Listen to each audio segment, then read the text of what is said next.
해당 콘텐츠는 서울대학교에서 국사 교양 강의를 하는 김한빈 님이 투고한 원고를 바탕으로 3월공이 잡학지식이 재구성해 제작했습니다. 그리고 이 콘텐츠는 한국사 학계에서 이루어지고 있는 화폐 관련 최신 논의를 반영하고 있습니다. 따라서 일반적인 교과서 내용과 차이가 있을 수 있음을 알립니다.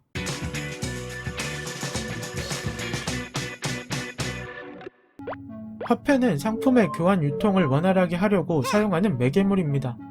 현대에 와서는 국가마다 그 가치를 법적으로 보장해주는 화폐를 사용하고 있는데 아주 먼 옛날에는 소금이나 쌀, 가축 등을 이용해 물물 교환하는 형태로 기능했습니다. 이러한 내용은 조선시대 때도 비슷합니다. 조선 건국 초기에는 은병이나 쌀, 옷감, 종이돈 등을 사용했는데 이때 몽골에서 발행한 종이돈이 한반도에서까지 통용되고 있었습니다. 그런데 조선이 건국되는 시점에 몽골은 이미 명나라에 밀려 중앙아시아 초원지대로 후퇴하면서 몽골 종이돈 또는 몽골 보초의 공신력은 크게 약화됐고 더는 사용하지 않게 됐습니다. 조선은 자체적으로 종이돈과 동전을 만들어 보기도 했습니다. 결과적으로 종이돈은 조선 정부 스스로 공신력을 가질 만큼 강력한 화폐 정책을 펼 수 없어서 실패했고 동전은 대량의 동이 필요했는데 일본에서 거의 전량 수입하고 있어서 대량 발행이 어려워 실패했습니다. 그리고 은을 화폐로 쓰는 경우도 있었습니다. 이는 집을 구매하는 등 고액 거래에서나 활용되거나 국제무역에서나 활용됐기에 일상에서의 화폐 기능은 하지 못했습니다.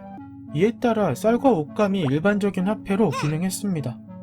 그러다가 17세기 중반 청나라와 일본이 내부적인 이유로 상호 직접 교역을 차단했는데 이들 양국과 우호적인 관계를 맺고 있던 조선이 둘 사이에서 중개 무역을 하게 됩니다. 덕분에 조선의 은과 동 수입량이 많아졌고 동전의 대량 주조가 가능해지면서 화폐의 기능을 할 수 있게 됐습니다. 그런데 동전 유통이 활발해지자 동전을 불법 주조해 유통하는 문제가 생겼습니다. 규모는 그리 크지 않았을 것으로 추정하는데 동전의 원료인 동은 일본에서 대부분 수입하고 그 수입 교역 통로를 사실상 국가에서 독점하고 있었기 때문입니다. 따라서 동전의 불법 주조는 동전을 발행하는 장인들과 봉족들이 저지르는 경우가 많았고 불법 주조 현장을 급습해도 정부가 사전에 세워나가 잡기가 어려웠습니다. 이는 불법 주조자들이 정부 관계자와 긴밀한 관계를 맺고 있음을 암시하는 부분입니다. 동전 불법 주조는 주로 흉년기에 성행한 것으로 알려졌고 을병대기근 시기에 특히 성행했다고 합니다. 당연히 정부에서는 이를 막기 위해 여러 대책을 세웠습니다. 처벌도 강력했는데 동전을 불법 주조한 장인은 사형에 처하고 자금을 조달한 봉족은 유배에 처했습니다. 또한 감시를 엄격하게 하고자 주조할 수 있는 화로의 수를 제한하고 동이 민간에서 동전 주조에 사용되는 것을 막기 위해 지정된 녹그릇 외의 녹그릇은 사용할 수 없도록 하는 규정도 제정했습니다.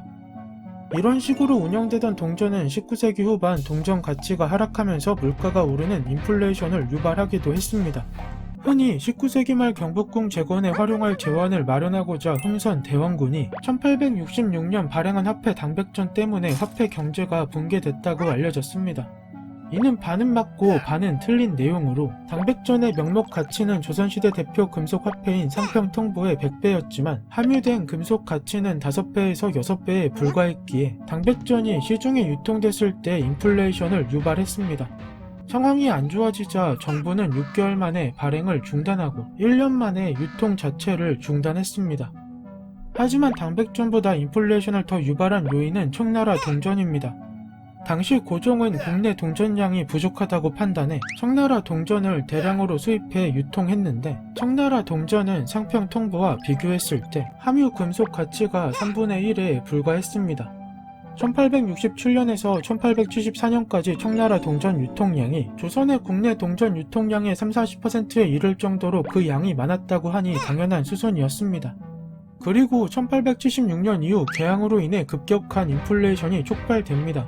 왜냐하면 외국과 자유로운 교역이 확대됐으나 금속 가치가 높은 조선의 동전이 국외로 유출될 수 있었기 때문입니다. 정부에서는 이에 대한 대응으로 동전의 순도를 급격하게 낮추었고 동전의 가치도 빠르게 하락했습니다.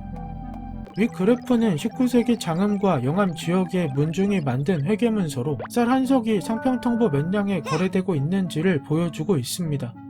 앞서 알아본 문제들이 발생한 시기에 물가가 크게 오르면서 불안정한 상황을 확인할 수 있습니다. 여기까지 조선시대 화폐와 관련한 이야기를 알아봤는데 위조 지폐를 만들어 유통하는 부분에 있어서 크게 문제가 발생하지는 않았던 것으로 보입니다. 오히려 화폐의 기능을 갖추지 못해서 애를 먹었던 것으로 보이고 이 과정에서 인플레이션도 발생한다는 것이 참 흥미롭습니다. 궁금증이 해결되셨나요?